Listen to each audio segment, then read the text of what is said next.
बहुत समय पहले की बात है। एक घना जंगल था जहां तरह तरह के जानवर रहते थे। हाथी, हिरण, खरगोश, बंदर, मगरमच्छ, बाघ और सबसे ऊपर उनका राजा शेर। शेर का नाम था वीर सिंह।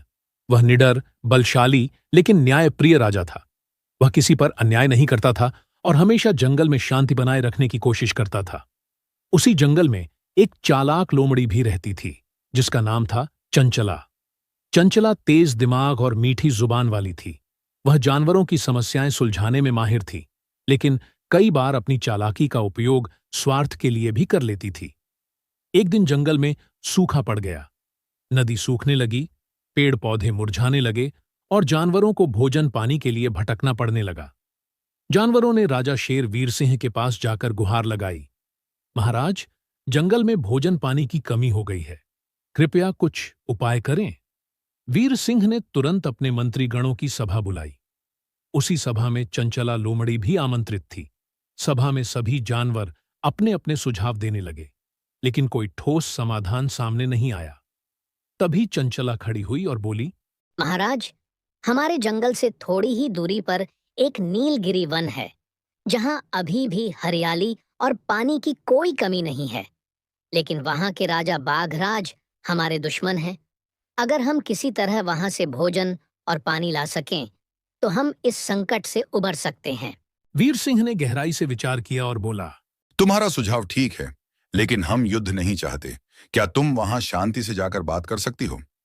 चंचला मुस्कुराई और बोली, यह कार्य मुझे सौंप दीजिए महाराज। मैं अपने शब्दों से बाघराज का मन बदल सकती हूँ। वीर सिंह ने अनुमति दी और चंचला अगले ही दिन नीलगिरी वन के लिए निकल पड़ी। नीलगिरी वन पहुंचकर चंचला ने बाघराज से भेंट की। वह मीठे शब्दों में बोली, राजन, हमारे जंगल में सूखा पड़ा है। हम आपके सहयोग की आशा करते हैं। हम बदले में आपके जंगल के लिए कुछ व्यापार कर सकते हैं, जैसे शहद, जड़ी बूटियां और हस्तकला की वस्तुएं। बाघराज थोड़ा झिझका, परंतु लोमड़ी की बातों में आकर उसने एक समझौते के लिए हां कह दी। लेकिन उसने एक शर्त रखी, हर सप्ताह तुम्हारे जंगल से एक जानवर हमारे जंगल में काम करने के लिए भेजा जाएगा। चंचला ने बिना सोचे समझे हां कर दी, क्योंकि उसका मकसद था जल्दी से अपनी बहादुरी और चालाकी दिखाकर राजा शेर की नजरों में चढ़ना। जब चंचला वापस लौटी और उसने वीर सिंह को सारी बात बताई, तो शेर खुश हुआ। लेकिन जब समझौते की शर्त सुनी कि हर सप्ताह एक जानवर भेजना होगा, तो वह सोच में पड़ गया। क्या यह सही है? शेर ने पूछा। चंचला बोली, यह तो एक छोटा सा त्याग है। जानवर काम करके ही तो लौट आएंगे। लेकिन कुछ ही सप्ताह बाद सच सामने आ गया। जो जानवर काम करने के बहाने भेजे जा रहे थे, वे वापस नहीं लौटे। असल में बाघराज उन्हें अपना भोजन बना रहा था। अब जंगल में डर फैलने लगा। सभी जानवर परेशान हो उठे।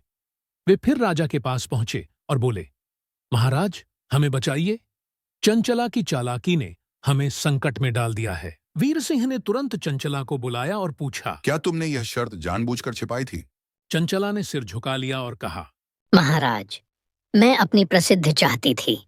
मैंने यह सोचा ही नहीं कि इसका परिणाम इतना भयानक होगा। मैं शर्मिंदा हूँ। राजा शेर ने गुस्से में दहाड़ लगाई, लेकिन फिर शांत स्वर में बोला, चंचला, तुमने गलती की है, पर तुमने यह स्वीकार भी किया है। अब तुम्हें इस गलती को सुधारने का अवसर दिया जाएगा।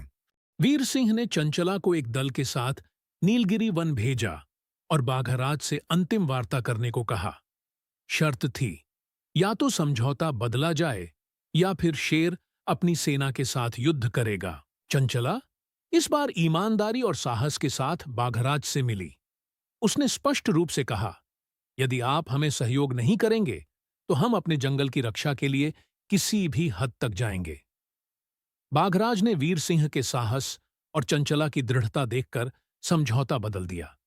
अब जानवरों को सिर्फ आवश्यक वस्तुओं के बदले में ही सामान दिया जाएगा और कोई जानवर वहां काम करने नहीं जाएगा।